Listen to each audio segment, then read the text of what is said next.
Hey guys, welcome back to more Hearthstone. We'll be opening more packs here. I already grabbed a pack off the stack. And let's open her up. Stoneforge is a solid arena card. It is used in Constructed sometimes. Because it's a solid, it's a 2-3. Like, it's two. Pretty much what this means is your hero attacks and they exchange damage between the minion, but you can attack 3 times. And it only has Overload 1. Blizzard is good. Ooh, good. 2 rares in this deck. Another Arcanine. I don't need another Arcanine, but I can just dismantle it. I think I have max Blizzards as well, but I might have a Golden Blizzard, I think. Druid of the Claw is a really powerful Druid card, and everybody but the top tier Druid decks play it. Some of the top tier Druid decks still do play it. Pretty much you pay 5 mana, and you can either get a 4/4 with Charge, or a 4/6 with Taunt. Very powerful. Having Charge when you need it is really useful. Agent Squire, Blood Imp, Armor Smith is amazing. It's one of the quintessential warrior cards. There wouldn't be a warrior deck that wouldn't play it. Blood Imp is too slow and too easy to kill in Constructed, but it's really good in Arena. I do play it actually in Constructed because my my Warlock deck isn't very good, and I have a lot of success with it.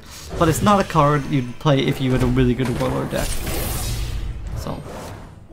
For Lightning, solid, but not. I think they probably do play it in top tier. I don't really know their top tier World Shaman very well. Inner Rage we've seen. Yeah, they better give me 2 rares because they gave me Lay well. Cold Light Seer, it's a Murloc card. Murloc cards are pretty much only good played with other Murlocs. I think I have a bunch of Flame Imps now, but that's good because I'm not sure how many I had before. I don't think I had any. Okay. Golden Mana Wraith, probably the worst. Actually, not the worst rare, but it's not a great rare. But it's golden. Spellbreaker, Smith, Master Swordsmith. I don't think I've ever seen it played in Constructed. It's okay. It's just a little bit slow and doesn't really do much because it's a 1/3. But it's okay. Better than Mana Wraith. Continue on. I'm gonna need another gold legendary. Just kidding. That's just. It's just insane if you get gold legendary. Stepping in Kodo. I've seen it very rarely being played in Constructed, mostly because it's a 3/5 for 5 that has a chance of killing a minion, and the minion you kill is often, sometimes not even that powerful. So, amazing in Arena though, and if you're a lower level player, it can be useful. The silence is horrible, you know, to eviscerate. Dread Crusader, pirates are actually coming back. Dread Crusader is really good for classes that have a lot of weapons, rogues. It's a 3/3 for 3. If you're a warrior, you can probably get a weapon out quite easily. So, but everybody else who doesn't really have weapons, I don't think Druid has any weapons. Like, any actual weapons. Druids can attack through other means, but they don't really have weapons. Dread Crusader isn't as good. But, if you want to play pirates, there's not a lot of them. You pretty much have to play Dread Crusader. Ooh, Lay on Hands. I don't think you'd ever play 2 Lay on Hands. I only have a Lay on Hands, but good to have 2 in case I ever wanted to use 2. The reason it's so good is you heal 8 health, which is a lot of health, and you draw 3 cards. I paid 8 mana to draw 3 cards easily, plus gaining 8 health is huge. I think Sprint is 7 mana unless you draw 4, but maybe it is 3, I'm not sure. But anyway, you gain health, you draw cards. It's amazing in both scenarios.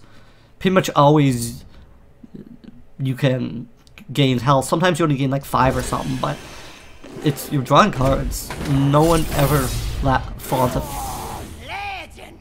Sweet Bloodmage Thalnos, that's awesome. Because like I was saying, I've wanted a Bloodmage Thalnos for a long time. I've just never had one. So I'm loving these packs. I'm doing really well. So, Warden, Scarred Crusader, Cold Blood, Frost Elemental. Good. Argent Squire. Hand. Another Flame Imp. SI Agent. It's a good rogue card. It's mostly only good for combo decks, or if you're gonna like pick it up, pull it back out. Sometimes you can cast a spell, play it SI, then you can sneak it back out. There's a card that lets you sneak cards out, and then you can play it again. So you can. It's good when you can combo it to get a lot of damage on the board. So, Keeper of the Grove, solid. I only had 1 Keeper. I need a second one. Keeper is a quintessential Druid card. It costs 4 mana for a 2/4, but you can either do 2 damage, which is huge, because you get 2 damage on the board and you get a minion, or you can silence something. There's not a lot of good cards that can silence. Pretty much Iron Beak Owl is the only card that's played that has silence, for the most part. It's a 2/1 for 2. So the Druid is a little bit stickier, it stays on the board easier. It's just an amazing card all around. Happy to have one of them. And an epic Hungry Crab.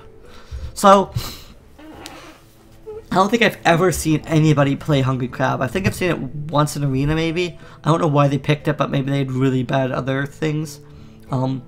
Like, because chances are you're not going to have a Murloc to kill. And chances are, even if you did kill Murloc, it's... Murlocs aren't hard to kill to begin with. So anyway, it's not a great card. I should actually just take it apart for dust. Armani, Repentance, Arcane Golem. Arcane Golem's only good in the fastest of decks, like the fastest of fast, because you give your opponent a pretty major advantage when playing it. However, if you're going to kill your opponent that turn, he didn't gain any advantage. That's mostly when it's used for the killing blow at the end of the game. Another Mana Wraith, Patient Assassin. Really, it's pretty much like a card that saying, oh, you can kill any card with this. Pretty much you can kill any card with this as long as it survives a turn and there's nothing with taunt on the board. Say you want to kill a 9/9, but there's a creature with taunt. Well, you can't attack the creature with taunt. Patient Assassin's kind of bad. But as a 2/2 kill anything on the board, it's not that bad. Nice that we got 2 other rares, but they're all rares we have. But a pack with 2 rares and an epic, I cannot complain about. Because I wish all my packs had 1 epic and 2 rares. Lava Burst, it's fine. 5 damage. It's just 5 damage for 3. Not too much to say. The Overload can be harsh. Ooh, that's actually useful. Archer Squire is a card I use quite a bit. I'm not sure if I had Perdition Blade. It's a good card for rogues. You either get to deal 1 damage or do 2 damage. It's a 2/2 for 3. It's not a great weapon, but it's very, very decent. Redemption, Flame Imp, Knife Juggler. Knife Juggler is only, again, good in certain decks. Pretty much just zoo decks that like to throw out a whole bunch of cards in a turn. People are scared of Knife Juggler, and there are reasons for that. He can do a lot of damage. So, he usually doesn't stick on the board too much, but he's useful. Again, upgrade. Very situational. No one really plays it. I don't think I've ever seen it played. You could play it, but again, it's not great. Since your weapon only gets +1/+1. Unless your weapon is, well, there's a 7/1 weapon. I think it's called like Gold Howler. It's a 7/1, but as you hit, it does more damage. If you can hit your opponent twice with it, it's 14 damage. That's the only place I could see it's useful. Demon Fire, pretty much as it sounds. Elisa Hounds, is amazing. Free each enemy minion, summon a 1/1 hound with charge. Really, really powerful. Especially with the Buzzard. It was used to just ravage battlefields. I think they made Buzzard more expensive and made it weaker, so the combo's not as good as it used to be. I think the Buzzard used to cost 2, so you could do it like on turn 5. But it's good. It's still really good. Oh, another Urgent Commander. I think I'd probably craft an Urgent Commander, so. Oh, go. Legendary. Nozdormu. Yeah, it's kind of just another. It's a dragon, pretty much. It's just I've never seen it played. Not that. Not anything that amazing. Great to have a second Siphon Soul. I can put that in my warrior deck. But yeah, it's a legendary. That's about I'd say for Nozdormu. I'll keep it. I won't disenchant it because I never disenchant legendaries. But it's nothing straight. Power Overwhelming is amazing. So you can have a 1/1. It becomes a 5/5. For 1 mana, pretty much. You can trade it, you can do whatever you want with it. Usually you want to trade it with a 5/5, but it's great, great, great for trading. Well, again, horrible. Explosive Shot. Nice.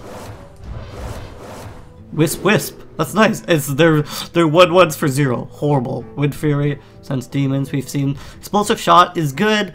It's a little bit high costed though, so most people don't play it, but if you have nothing else to deal damage in your 100 deck, you can play it. Holy Fire. It's good. Again, slow. Again, awesome. Okay, Sea Giant's not that great, but getting 2 rares in an epic is always good. Sea Giant's one of the giants that's less played because generally the other giants can be played for free or near free. Lava Giant or Magma Giant. Well, I can't remember quite his name at the moment. I think it might be Lava Giant, but anyway, if you have 10 health, he can be played for free. Cards that use Mountain Giant generally have a lot of cards in hand. Mountain Giant is, for each card in hand, Mountain Giant costs 1 less. If you have 10 cards, it's free. So generally it's played on like turn 3 or turn 4 when you have a full mitt full of cards. Sea Giant will never be that cheap. So that's why he's not as great. But he's a giant. He is a giant. You can't scoff at an 8/8. Upgrade. Or also, as it's called, 20 dust. I don't know how much dust out of there. How much dust you get from a rare, but that's what all it's worth, is the dust you get. Iron Beak Owl. Ooh, another epic. Preparation. Okay.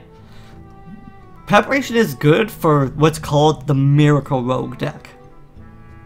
So, Miracle Rogue, what happens is they play a series of cards, and then they try to go off in one turn and kill you. Usually it uses, what's it called?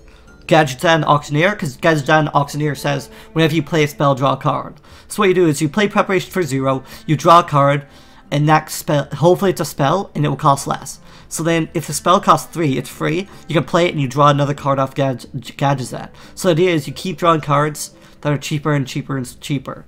So, and you keep playing cards. So you draw a card that deals 2 damage to your opponent, or actually if it was Eviscerate, you deal 4 damage, because you played Preparation, you fill a combo, you draw a card, you do 4 more damage.